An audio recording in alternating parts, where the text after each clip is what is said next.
സ്ത്രീകൾ എന്ന് പറയുന്നത് നമ്മുടെ ഒരു സമ്പാദ്യമാണ് സ്ത്രീകൾ, അമ്മമാർ, യുവതികൾ. അപ്പോ അവരെ സംരക്ഷിക്കപ്പെടണം.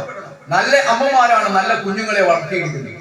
ഈ ഒരു കാഴ്ചപ്പാടോടുകൂടിയാണ് ആ സ്ത്രീകളാണ് ആ പുരുഷന്റെ വിളക്ക് എന്ന് പറയുന്നത്. ആ അർത്ഥത്തിൽ അവരെ സഹായിക്കണം, സംരക്ഷിക്കപ്പെടണം. 5 വർഷം മുമ്പ് നമ്മൾ പ്രകടന പത്രികയിൽ പറഞ്ഞതാണ് വീട്ടമ്മമാർക്ക് പെൻഷൻ. വീട്ടമ്മമാർക്ക് പെൻഷൻ നോക്കൂ നിങ്ങൾ, അത് യാഥാർത്ഥ്യമായിരിക്കുന്നു. 1000 കൊടുക്കുന്നുള്ളൂ, അത് ക്രമത്തിലങ്ങ് വർദ്ധിക്കും. ഇപ്പോഴോ ഈ കഴിഞ്ഞ പ്രഖ്യാപനത്തിലാണ് അംഗനവാടി ടീച്ചർമാർ, ഹെൽപ്പർമാർ വർദ്ധിപ്പിച്ചു കൊടുത്തു, അവർ ഓണറേറിയം. ആശാവർക്കർമാർ അവരുടെ വർദ്ധിപ്പിച്ചു കൊടുത്തു, അല്ലേ? ഹരിത സേന അംഗങ്ങൾ അവർക്ക് വർദ്ധിപ്പിച്ചു കൊടുത്തു. നോക്കൂ നീ, ഇവരുടെ ഏറ്റവും കുറഞ്ഞ വേതനം കിട്ടുന്ന ആളുകൾ നമുക്കറിയാലേ, അല്ലേ?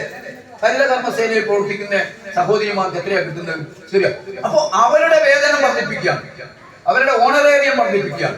ഇങ്ങനെ പ്രയാസമുള്ള ആളുകളെ ചേർത്ത് പിടിക്കുന്ന ഒരു ഗവൺമെന്റ് ആണ് കേരളത്തിലെ ഇടതുപക്ഷ ജനാധിപത്യ മുന്നണി ഗവൺമെന്റ്.